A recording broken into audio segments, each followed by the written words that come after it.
Welcome to the How to Be Awesome at Your Job podcast, the show where brilliant professionals share how to sharpen the universal skills required to flourish at work. Enjoy more career fun, wins, meaning, and money with your host, Pete Makaitis. Hello, and thanks for joining us here for episode 649 with Brian Ahearn. Brian is about to share how you can improve your influence by listening better and adapting better to different personality types. You'll learn 1, what every professional can learn from insurance agents. 2, the 5 critical ingredients of listening stars.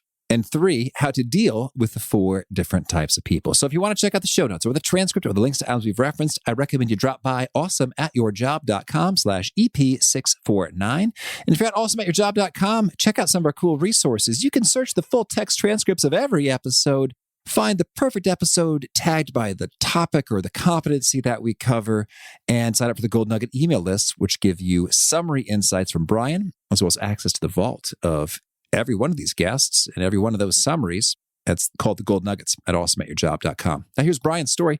Brian Ahearn is the Chief Influence Officer at Influence People, a dynamic international keynote speaker. He specializes in applying the science of influence in everyday situations. Brian is one of only 20 individuals in the world who currently holds the Cialdini Method Certified Trainer designation. This specialization was earned directly from Robert B. Cialdini, Ph.D., the most cited living social psychologist on the science of ethical influence. Brian's book, Influence People, Powerful Everyday Opportunities to Persuade that Are Lasting and Ethical. It's an acronym. We dig those here. That's an Amazon bestseller, and his LinkedIn courses have been viewed by more than 75,000 people. So big thanks to Brian for sharing his wisdom with us, and big thanks to our sponsors. Check them out. And big thanks to our sponsor, Acorns. Acorns makes it easy to start automatically saving and investing for your future. You don't need a lot of money or expertise to invest with Acorns. In fact, you can get started with just your spare change. Acorns recommends an expert-built portfolio that fits you and your money goals, then automatically invests your money for you. NerdWallet.com, whom I love on these sorts of matters, gives Acorns a whopping 4.7 stars and says, quote, if you want to make the most of your spare change, there's no better place to do that than Acorns. Head to acorns.com/awesome or download the Acorns app to start saving and investing for your future today. And we got a legal disclaimer here. It may not be representative of all clients. Tier 1 compensation provided. Compensation provides an incentive to positively promote Acorns. View important disclosures at acorns.com/awesome. Investing involves risk, including the loss of principal. Please consider your objectives, risk tolerance, and Acorns' fees before investing. Acorns Advisors LLC, Acorns, is an SEC-registered investment advisor. Brokerage services are provided to clients of Acorns by Acorns Securities LLC, member FINRA/SIPC. For more information, visit acorns.com. One sponsor to check out is Storyworth. Whenever I'm thinking about meaningful Father's Day gifts, Storyworth leaps to mind. Storyworth helps you preserve precious memories and stories from your father for years to come. Each week, Storyworth emails your loved ones a thought-provoking question that you get to help pick, such as, what's the bravest thing you've ever done? I personally love the prompt so much that I have refreshed Storyworth's questions page many times looking for more. Storyworth makes the writing process super quick and easy. All your loved one needs to do is respond to that email with a story, and then you get a quick copy of that. And after a year of this fun, Storyworth compiles your loved one's stories and photos into a beautiful keepsake hardcover book that you'll be able to share and revisit for generations to come. Families love Storyworth so much, they've got 25,000 5-star reviews on Trustpilot and have millions of stories preserved. So give all the fathers in your life a unique, heartfelt gift they'll all cherish for years. Storyworth. Right now, you can save $10 on your first purchase when you go to storyworth.com/awesome. That's storyworth.com/awesome to save $10 on your first purchase. One sponsor to check out is Harvard Business Review. This brilliant magazine, published at hbr.org, is the leading destination for smart management thinking. Fun fact, HBR has been mentioned in 108 episodes of the show. That's because HBR has great stuff that comes up often. They've got explainer videos, podcasts, real-world case studies, and much more. I think of HBR each night that I put on my special orange glasses. Their article, Will Blue Light Glasses Improve Your Sleep?, revealed that those who wore them reported better sleep and a 7% improvement in work performance as compared to those who wore the sham glasses. So I cite HBR anytime anyone tells me that I look silly wearing them. Now, much of HBR's content is available for free when you sign up at their site. Subscriptions that get you unlimited content cost $10 a month. If you visit hbr.org/subscriptions and enter the promo code AWESOME, you can save 10% off of that subscription. Again, to save 10% off of your HBR subscription, go to www.hbr.org/subscriptions and enter the promo code AWESOME. Now, here is Brian. Brian, welcome back to the How to Be Awesome at Your Job podcast. Thank you for having me back on. Third time's a charm, I think. It is. Well, you're in rare company there. That doesn't happen very often, maybe like 3-ish times. Well, the listeners can't see this, but I am charmed by your background. You have a screen which has the How to Be Awesome at Your Job logo, Yep. cover art, and it says, "Hello, Pete." And then you have a tasteful backdrop, I guess you got on Amazon, which looks pretty realistic. What's the story here?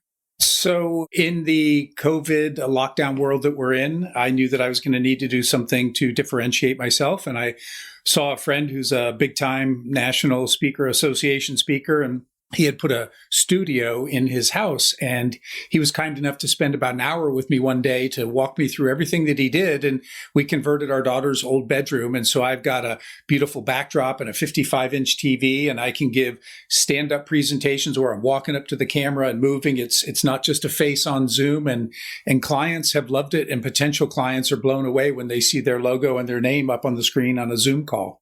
Well, yeah, and it's different. I don't know why, but it is. It's different than sharing your screen with an image of that with you like in the corner. It just is. And I don't know why or how it matters, but it does. Well, I think clients are going to see me from like the waist up, moving back and forth and turning towards and getting a sense of, hey, this is a little bit what life was like prior to the pandemic. I'm seeing this person really interact with us. Yeah, it does. It's more three-dimensional, literally, because it's behind you in the third dimension. So, Brian, not that I had any doubts, but this just reinforces that this was the right choice to have you on a third time. So you've got a fresh book. It's funny.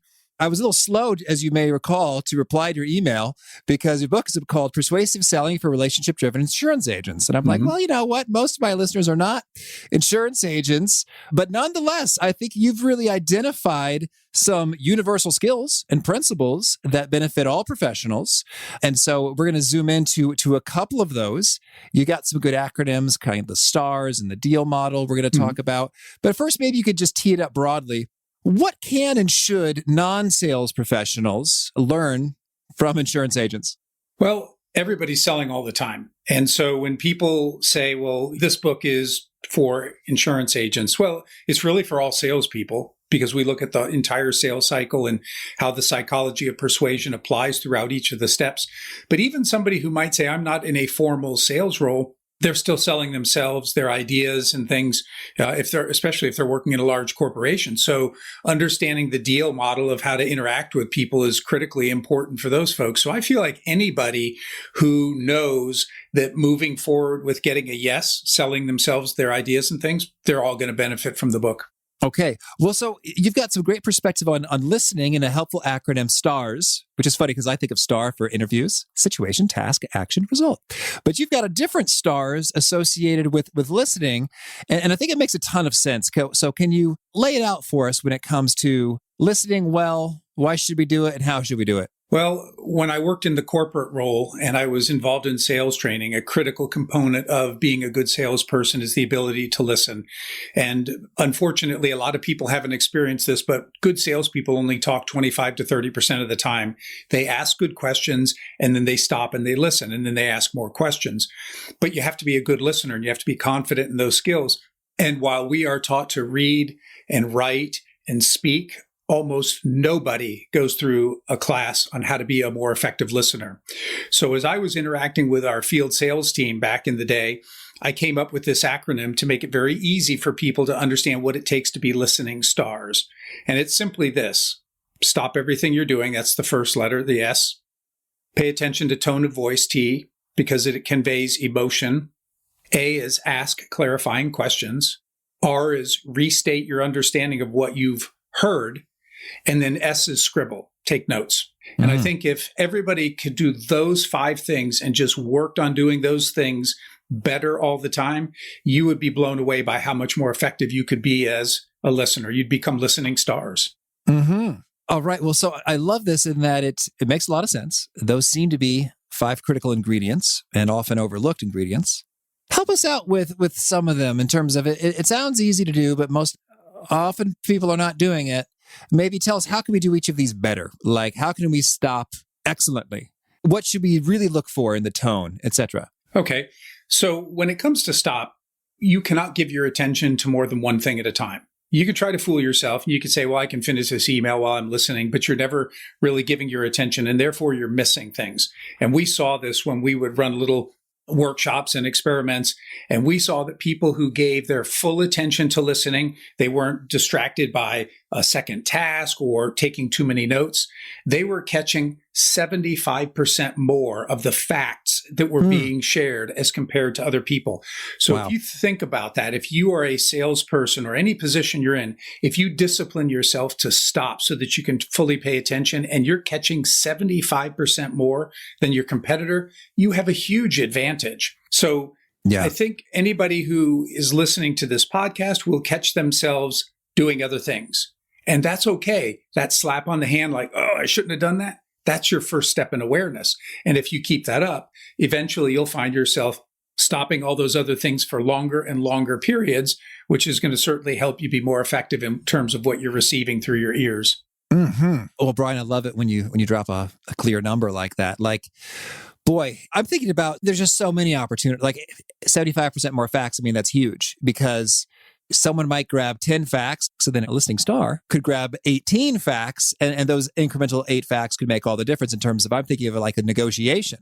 Mm-hmm. Like, that thing I captured could surface a win-win opportunity that we could totally overlook, had we not captured that on upfront. Or you say, that little piece could really help me deepen my relationship with this person down the road. Is like, oh, hey, I heard you I remember you liked fly fishing or whatever they like. And then you've got a cool opportunity to engage in subsequent conversations, build connection, camaraderie, etc.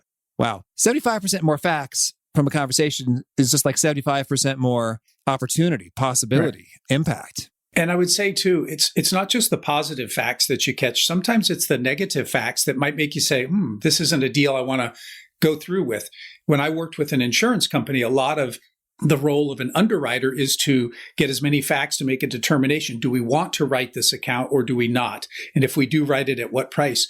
Catching those things, even the negative things, impacts the decision making on behalf of the company. So it was critically important on the positive and the negative. What are you going to catch or miss? Yeah, decision making in terms of making those decisions optimally, and the facts are just the top of the funnel. So that's huge. And so for stopping, you notice that you're doing something else, and then bring it back. And this kind of sounds like any number of mindfulness practices and exercises, like with your breath or whatnot. How else can we get better at stopping? Make an intentional effort to do it. I mean, just to tell somebody like, hey, hold me accountable here. If you're sitting in a meeting and you tell somebody, I'm really trying to work on my listening skills and I don't want to be distracted. If you see me kind of going off or something like that, just give me a nudge. But that accountability is probably enough at that point just to get you to do something different versus if you never said anything to somebody else. So it really starts with the commitment. And what I want to say about this, Pete, every step in the STARS model, it's a skill, but it's not a skill that people don't possess and cannot get better at. And I will give you an example. I'm 5'9", I weigh 210 pounds. I was always into weightlifting and things, but I was never able to dunk a basketball. And if somebody came to me tomorrow and said, hey, Brian, this contract that you're looking at, it depends on your ability to dunk a basketball. I'm like, I'm out. I've never been able to do it. It's not a skill I ever possessed, and it's not one I ever will, given my physical characteristics. But the skill of listening starts with a choice. And when you make that choice, the more often you make that choice, it becomes habit. And that's where you all of a sudden, you're finding yourself stopping more and more, paying attention to tone more and more, asking those questions, etc. Oh, that's good. Well, if I may, I'm thinking about what distracts me from listening. And it's often my body in terms of like, I'm hungry, I'm thirsty, I need to pee, I've been sitting for too long. How do you recommend we address those in particular? Or is it all the same in terms of redirecting it right back to the person talking? Well, I think the consciousness of it, like when you start thinking like, oh, I want to go to the bathroom or I'm getting so hungry, is to like shake your head and say, well, wait a minute, there's going to be time for me to get some food. I need to just bear down here a little bit more.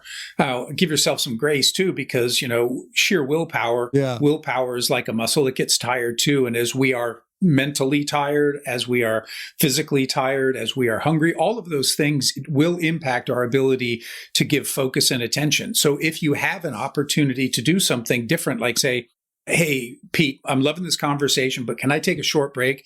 I just need to get a little carbohydrate in me. I just need to get like a piece of candy or something.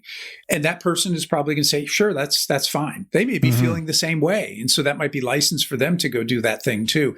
And I think that when you're the person who's engaging somebody to help them be more effective listeners, I always make sure, like when I'm doing training sessions, every hour, we have at least a 10-minute break. And I know that carves out time, but if people can use the restroom, can get a refreshment, can stretch their legs, can clear their mind, that next 50 minutes that I have them, they are so much more focused than if I try to just plow through 2 hours.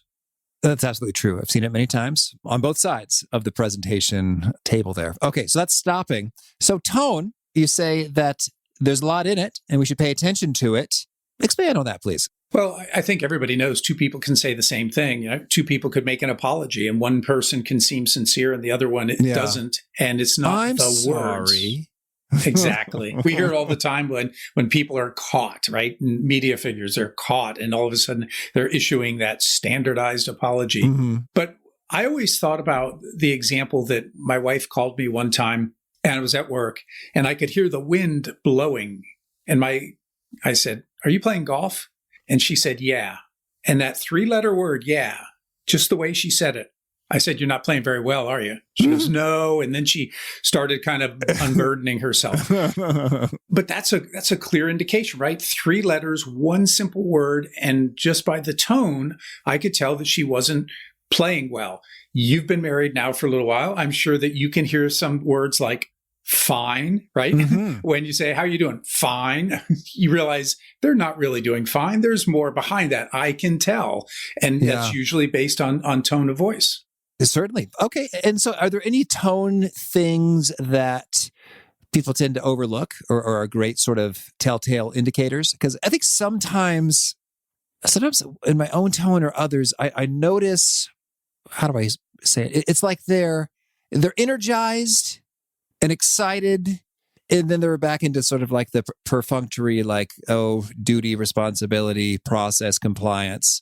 I don't know what words I would use for those tones, but sometimes you could see they're jazzed about this and not so jazzed about that. And so I can pick up on that, and I find that pretty handy. What are some other key dimensions of tone to look out for? Well, where somebody emphasizes, right? I mean, you could have a sentence, "I didn't steal that toy," right? If you say that to a little kid or somebody, depending on where they put the emphasis, "I didn't steal that toy." Yeah. I didn't steal that toy. I didn't steal that toy. I stole another toy, right? So paying attention to where that emphasis is and that tone is coming out starts to become an indicator too, because if somebody says, "I didn't steal that toy," then you might think, oh, the way you said that, you might have stolen some other toy or something like that. But a lot of times people aren't aware of it, and there are leaks, so to speak. And we do this with our body too, and how we verbalize things and how we move. But there are leaks that will really let you know more about what somebody understands. And some of this goes back to the work of Dr. Albert Mehrabian and his work on communication. It's like the words and the tone and the gestures and the proportion of... Yeah. And it's what they say is, I think it's 55% body language, 38% tone, and 7% words. And speakers get up and all the time they tout that, and they say, and I was guilty of this at one point, they'll say, "People are going to remember your tie more than what you said." That is not what his work was looking at. His work was looking at when the message and the messenger seem to be incongruent. People will focus a lot more on how somebody looks, their body language, and their tone of voice. Because going back to that apology, right? Two people can say the very same words. And if somebody says it in a way that doesn't seem sincere, you start focusing on the body language and the tone. Yeah. That's what he was talking about in his research, not a blanket. People aren't really listening to your words.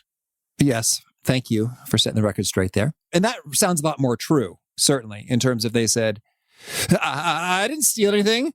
It's like, well, your words say that you didn't, but you're very nervous for some reason. And that's what I'm going to be keying in on. Okay, so tone.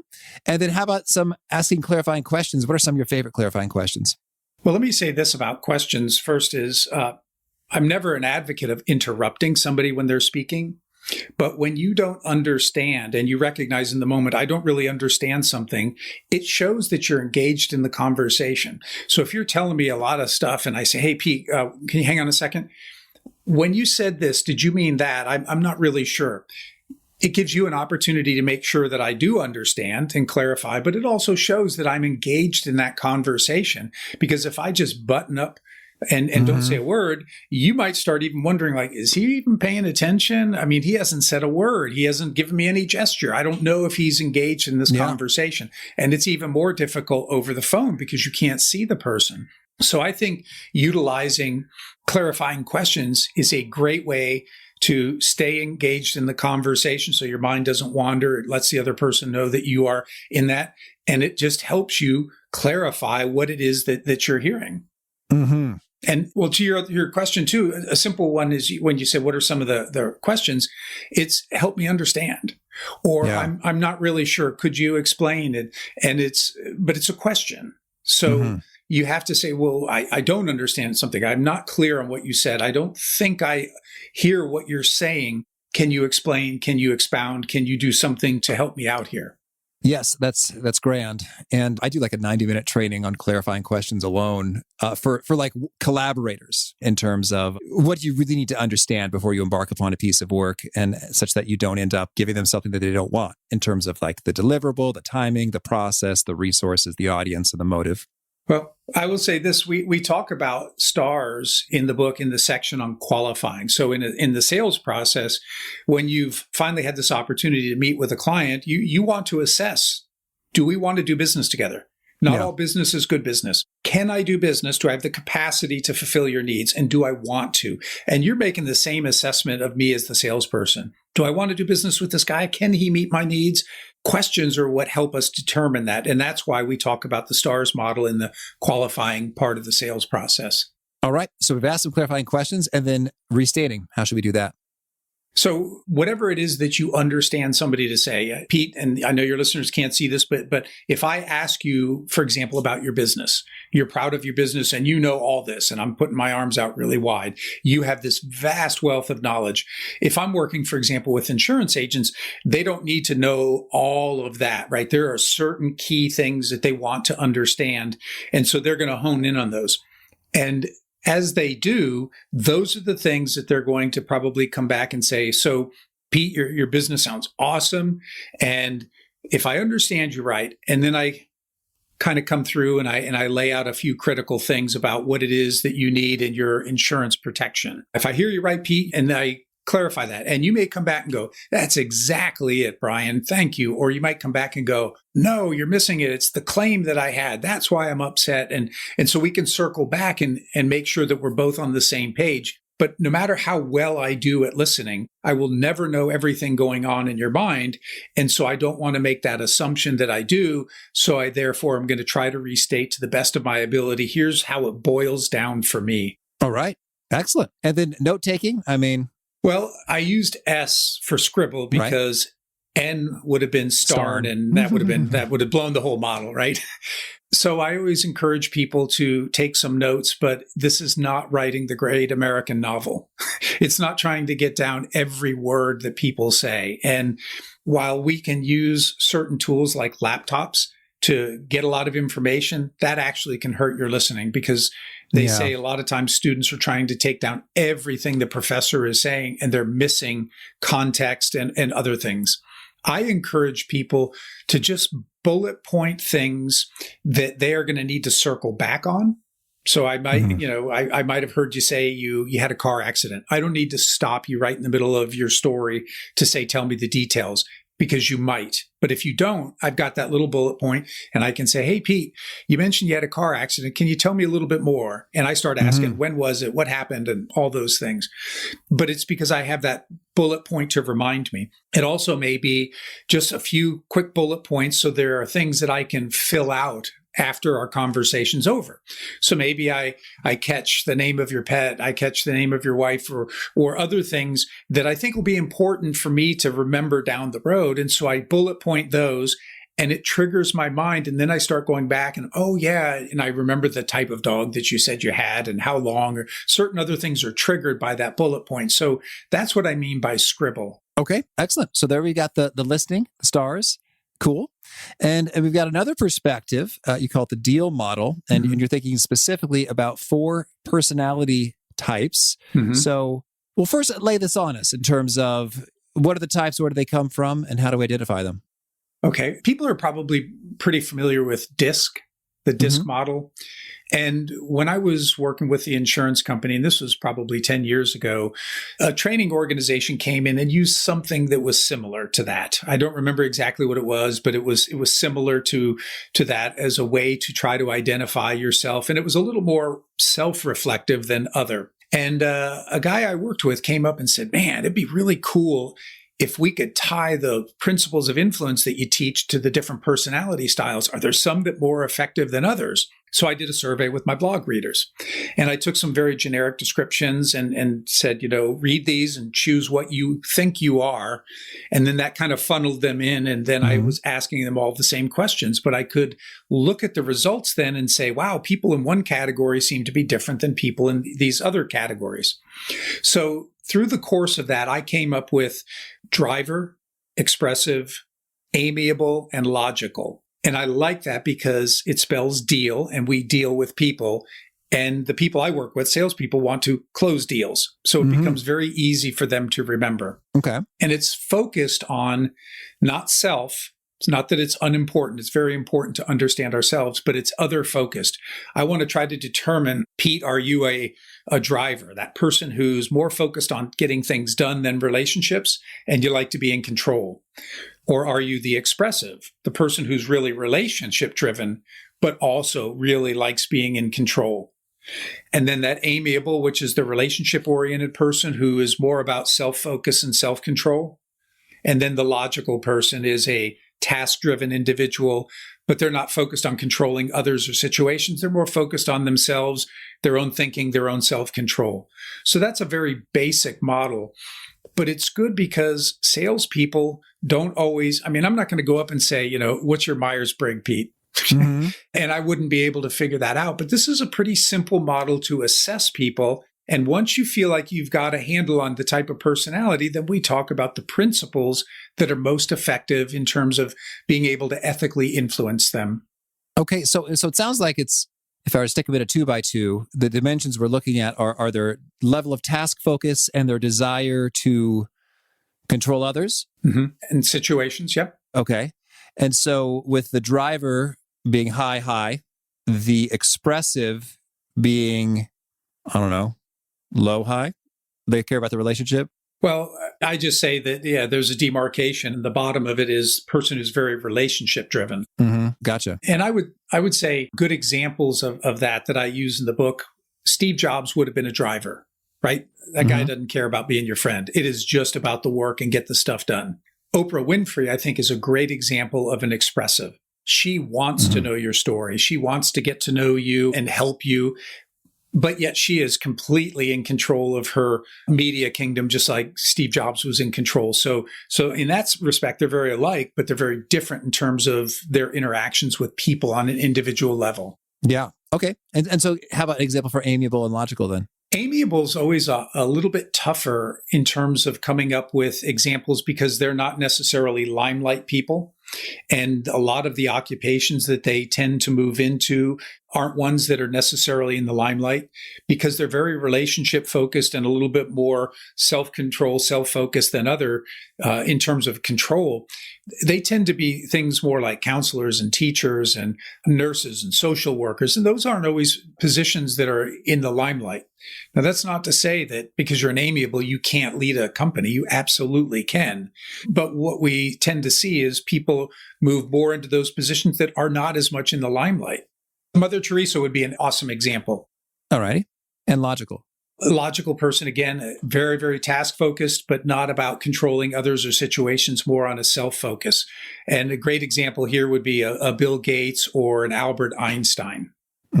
And I would hope that you'd agree and your listeners would agree. If you had 5 minutes to try to sell an idea to each of these people, I hope you would go about doing it very differently with Steve Jobs versus Oprah Winfrey versus Mother Teresa or an Albert Einstein, because they're going to respond to different things and for different reasons. Yeah. In terms of like Bill Gates doesn't care much about your story, most likely. If you're talking about he's trying to save the world in some dimension, I don't know, climate change or vaccines or something, and then you say, Bill, let me tell you how I got interested in malaria. I have a feeling Bill doesn't want to hear. Yeah. Maybe he does. I don't know. Yeah. But I would imagine he'd be more intrigued by, here's the innovative, cool thing that we've got going on here and why it's different than what's ever been used before and why it's way more cost effective at saving lives than the previously existing technology available. Versus Oprah would probably not be as into that if you want to hear the story about how they got into malaria. Well, here's a really good example, I think, for the logical versus the driver. According to the research, the survey that I did with blog readers, both of those personalities responded to the principle of consistency. And that principle says that we feel an internal psychological pressure and an external social pressure to be consistent in what we say and what we do. I would think that somebody like Albert Einstein or Bill Gates, when they say something, they believe they're right because they trust their intellect. They've thought it through. They've been methodical and they've come up with a decision. And that's why they believe what they believe. And if you can tie your request into that, then it makes very logical sense for them to say, absolutely. Yeah. You go to the driver, who is also driven by that principle of consistency, but it's a lot more ego-based. When Donald Trump was on The Apprentice, when he said something, he believed it even as president. When he said something, Katie barred the door on the facts. Just because he uttered it, he believed it. And I think to a great degree, a lot of people who are in that driver situation, they trust their gut. And so that when they say something, they believe they're right, but it's not for the same reason as the logical. But nonetheless, if I can tap into what they've said, what they've done, or what they believe, it becomes easier for them to say yes. So same principle, but very different reason on why it's so compelling for each of those personalities. Well, that's interesting. I'm reminded of, I heard there's like a legendary story, and I believe it's true. The person doing the interview wasn't lying, about, Bill Gates, Microsoft, the Xbox. Like they're having a meeting about this thing. And at first, Bill says, what you're proposing is an insult to everything I've done, in my career, in terms of like how it was going to work and how it didn't utilize, like the DOS Windows, whatever stuff that he'd built up. And so the meeting wasn't going well for a long time until someone said, well, what about Sony? And it's like, yeah.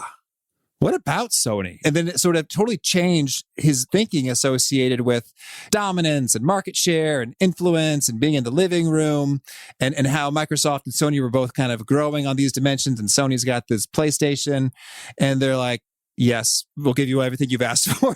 Go forth and do the Xbox. And so that's interesting in terms of like the set of facts that he's focused on, logical. Sure enough, was the persuasive thing that got it done when those were brought front and center for him. And I would say, too, that the contrast phenomenon, right? He's being compared to Sony, somebody that he looks at as a peer, a competitor, somebody he doesn't want to be beaten by.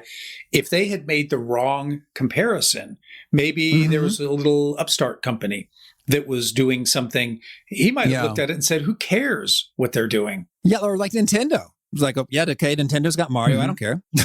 But Sony, that's a different story. Yep. Cool. Well, so then, well, maybe if you could give us an example of some things you might hear out of someone's mouth that would make you go, driver. Oh, yeah, expressive. Just a couple telltale words, phrases, sentences that kind of cue you into thinking, it sounds like this is where you're landing here. Well, I think a lot of times, and I don't like always making generalizations, because there's always exceptions. And I absolutely recognize this. But I think a telltale a lot of times for drivers is they don't stop talking. Okay. You really have a hard time getting a word in edgewise because they want to be in control of the situation. They have an opinion on everything, and therefore they're continually going. And so that can be a clue right there that I'm dealing with somebody who's not giving me any space to step in and share what I need to share. If you're going to try to influence somebody like that, you have to be okay with that. You have to recognize, you have to pick and choose the battles and then step in where you get that opportunity or ask a question that might make them go, what do you mean? Tell me more. Now you've kind of got the platform back. But I think that's the big telltale for a lot of drivers is it becomes kind of hard to get a word in edgewise. Okay. And expressives? I think expressives, a lot of times people in this are entertainers and politicians, people who know the importance of having relationship. They're probably a lot more of the storyteller, somebody who's got I met somebody and here's a story and here's another story. So they may do a lot of talking too. They're expressive, they're outward, but they also allow you that space to ask about you. And you feel a little more connected to them. And some of it may just be because of the stories, but you're like, hey, that's funny. I like that person. You don't feel like you're necessarily being talked to or talked at as much as maybe you will from that driver who's going to kind of tell you what it's got to be like. Okay. And amiable? Amiables, a lot of times are going to be the ones where you have to pull a little bit out of them. I've always pictured an amiable, if you're going to go to the movies and you got 6 people and you say, hey, what do you guys want to see? Amiable's probably like, no, anything's cool with me because they're very laid back, very relational. They're just happy that they're hanging out with everybody and they're cool doing whatever. The driver would be the person who might say, well, if you guys are going to go see that, I'm going to head home. I don't want to see that movie. And they'd be okay heading off by themselves. So I think with the amiable, you're going to see people who are very relational, very laid back, not looking to be the life of the party. You may have to do a little bit more to draw them out, probably going to get into much deeper conversations with somebody like that. Okay. And logical? Logical person is going to be somebody, obviously, who's very analytical in their thinking. They're going to be very fact-oriented. They're going to be the people who don't just share an opinion. They will do some research so that they feel they can speak intelligently on something. They want to, before they open their mouth, they want to really understand what they believe and why they believe it so that they can feel comfortable in terms of sharing it. And that one, I would say from experience, people will say that I'm an expressive just because of what I do, but I am absolutely a logical person. I'm a deep thinker about things. And I always tell my daughter when she asks me a question, I'm like, I don't have an opinion on that because I haven't really looked into it. Yeah. I'm not going to just say something. I feel the same way, and particularly in businessy situations. I remember talking about insurance. I was buying some insurance once and it had some absurd clause. Because, wait, this kind of makes it sound like you don't pay any claims ever. So what's the deal here? No one's ever asked that question before. Well, so can you share with me some evidence that you sometimes pay out claims? Because this kind of reads you never have to. And so when I'm in sort of a business conversation, that's kind of what I want is I want profoundly compelling evidence that proves that you got the stuff. You're going to deliver what I'm seeking to be delivered. And so I think that often makes people very uncomfortable because usually they don't have the evidence that I want. And so then I need to try to be compassionate. It's like, if you don't have that set of facts, can you give me some alternative sets of facts that maybe I can plug into my spreadsheet and deal with how I need to deal with to prove it out? But still, it's logical. Got to have it. Well, this can be a shortcoming when you're the one trying to persuade. Let's say you're really good at building relationships. That's an awesome skill to have. Yeah. But if you get into that situation with the logical like you, if you make a friend, okay, that's cool. But if you don't, that's cool too. You want to buy the insurance. So if a person only is able to lean on what their strength is, that strength then ends up being a negative, a weakness with certain people. And this is why I try to emphasize in looking at this model. It's not about you. It's not about what you're good at. It's not about your strengths. It's about the other person. Learn what the psychology is and then understand what the psychology is that applies to them and get good at that. So in a sense, be a little bit of a chameleon in terms of how you interact with people, not being a false person, but just recognizing that just because you like having these great relationships, you're going to have some clients and they can be great clients, but they're just not into the relationship part. That's okay. Yeah. Well, maybe since insurance is your specialty, maybe I'll just put you on the spot. Let's say you're trying to sell auto insurance to these 4 different types of people. Could I hear a sentence or two of custom verbiage that might be very appropriate when you're making that pitch to a driver versus an expressive versus an amiable versus a logical? Okay. Well, if you're talking to a driver, then scarcity is something that comes into play a lot. the mistake that people would make is talking about all the things that somebody might gain or save. Mm-hmm. But what you really want to talk about is what they might lose. Okay. So going in and having that conversation and framing something instead of gain, like they don't care so much about savings, it's what they may be losing, and framing it that way. You're overpaying instead of, I can save you a bunch of money. That would be a particular approach. When you move down and you're talking to somebody who's an expressive, understanding that they're going to be more relationship oriented, you're going to want to tap a little bit more into liking. You're going to want to make that connection. They're going to want to look at you and say, that's a person that I really like, and I want to do business with people that I like. Another effective principle in terms of interacting with folks like that is consensus. What are other people who are like them doing? And by bringing that in, that becomes a strong decision factor. Whereas again, the driver, they don't care what everybody else is doing. Yeah. They think of themselves as completely different and unique. So that's a little bit about how you'd be different with this person who's the expressive. When you move over to the amiable, also very, very big on relationship. So you're going to want to certainly make sure that you tap into liking, because they're probably not going to want to do business with somebody that they don't like. So connecting on what you have in common, talking about those things, being complimentary where genuine compliments are due. But they also surprisingly responded really well to the principle of authority. And so by really showing that you know what you're talking about, that's not challenging to them, that's comforting to them. And so by deferring to something like, I might say, you know, Pete, I've been in this business now for more than 30 years, and something that I found is really important. That little tidbit about I've been in business for 30 years isn't coming across like a braggart to them. It's giving them a sense of comfort that, wow, okay, I like this guy and he knows what he's talking about. And so that becomes a little bit more of the tact that I take with that person. Okay. And then the logical. So the logical, obviously, they're going to be fact-driven. So you're going to need to be able to show authority, not only that you have some personal authority, that you're good at what you're doing, but bring in data, bring in information from respected individuals or organizations that would support your claim. If you don't do that, then you come across to the logical person as just somebody who thinks they know everything. Much better to bring in that support of the information. You know, where did you hear that quote? What did this particular report say? That's what's going to give somebody who's a logical individual a sense of comfort.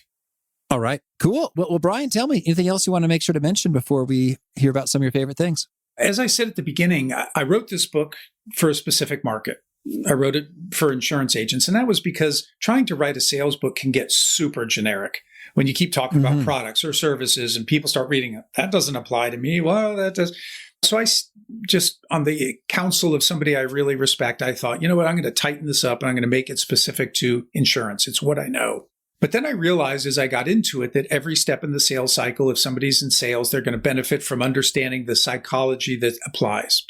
And that even people who aren't selling are going to benefit from learning how to be a listening star, how to deal with different personalities so that they can sell themselves and their ideas. So I would just encourage anybody, if you see yourself in any capacity as selling, check the book out.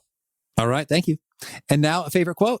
Well, I think the one I find myself referring to more than ever now is something that my high school football coach said. And I attributed it to him for a long time until somebody said, no, that was the Roman philosopher Seneca. But it is, luck is where preparation meets opportunity.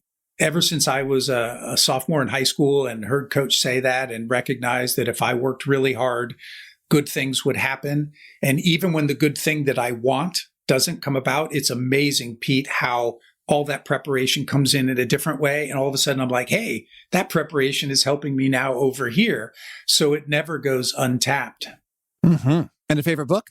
One of my favorites was Viktor Frankl's book, Man's Search for Meaning. And just reading about what he and all those other people in those concentration camps endured was unimaginable. But the takeaway for me was towards the end of the book when he said something to the effect that every freedom can be taken away from a man except for the last freedom, where to place your thoughts and what you're going to think about. Nobody, and he said basically it didn't matter how much the guards beat them, threatened them, or did anything. They could never, ever make them think what they didn't want to. And that is incredibly powerful. And a favorite tool, something that helps you be awesome at your job. It's called Voice Dream. And it's an app that I downloaded on the advice of a friend on my iPhone. And when I write something, I have it up usually in Google Docs, and I just pull it into that app, and then I can listen to it. And it's amazing what you catch. You write it and you think it's good, and then you hear it and you're like, it's not exactly how I wanted it to come across. So it has helped my writing immensely. And I'm working on 2 more books, so I use it all the time. Okay. And if folks want to learn more or get in touch, where would you point them? First would be LinkedIn. I connect with everybody, and I guarantee your listeners, if you reach out to connect and you don't put a reason, I will come back and say, how did you find me? I like to understand why people are reaching out. And if you do put in a reason, I will still respond because, as my most recent blog post said, social media is supposed to be social. And the way that we do that is by having conversations with people. And so I will absolutely respond to you on LinkedIn. The other place, Pete, would be my website, which is influencepeople.biz. Just a tremendous amount of resources out there if they want to learn more about this topic. All right. And do you have a final challenge or call to action for folks looking to be awesome at their jobs? I think it would be to start dedicating time to understand the influence process. Influence, in some respects, is like listening. Very few people learn how to do it well, and yet we use it every single day. I say from womb to tomb, as soon as a baby is born, he or she cries, they've got a need, they're trying to get it met. Some of us learn how to do it well, and it helps immensely with our professional success and personal happiness. So I hope people who are listening will say, you know what, maybe I need to dig into this a little bit more. I could use the ability to have more people saying, yes, that would be helpful in my life. Well, Brian, this has been a treat. Thank you. And I wish you lots of luck in all your influencing. Thank you. Appreciate it, Pete. I love it when a guest shares a hard fact, a piece of research that I was completely unaware of previously. And boy, that 75% difference in what you can pick up when you fully stop and pay attention and you're listening is huge. And I think we probably know, oh yeah, it's better to listen. I might pick up, a little more, and they might feel more appreciated, respected, validated. And it's the polite thing to do, but I'm really busy. I think when you have a hard fact like that, for me, I find it super persuasive because it's like, oh, wait a second. It's not a little bit better. And it's not just about being polite or nice. 75% more facts you pick up. And those facts are huge in terms of, you never know which one is going to be the big opportunity, which one is going to be the source of connection, which one is going to spark the cool new creative idea, which one is going to differentiate you because you picked up on that and you ran with it when others were multitasking. So I like that, how it underscores, we probably know we should stop and listen, but the stakes are really big, as Brian highlighted with hard data and research. So again, those show notes, transcripts, link to items we've referenced are at awesomeatyourjob.com/EP649. I hope to catch you next time, and peace. Thanks for listening. To get the most out of the show, we recommend 2 key things. First, check out the extra resources at awesomeatyourjob.com. You can find this episode's transcript and links, as well as the perfect episode for your situation. You can search the full text transcripts of hundreds of episodes or explore episodes tagged by topic and competency covered. Second, subscribe to the podcast and get future episodes automatically. You can subscribe by telling Siri and several other smartphones and speakers, subscribe to the How to Be Awesome at Your Job podcast, or by tapping subscribe in your podcast player of choice. If you'd like some extra help figuring out podcasts and how subscriptions work, visit awesomeatyourjob.com/subscribe for guidance. Hope to catch you on the next episode of How to Be Awesome at Your Job.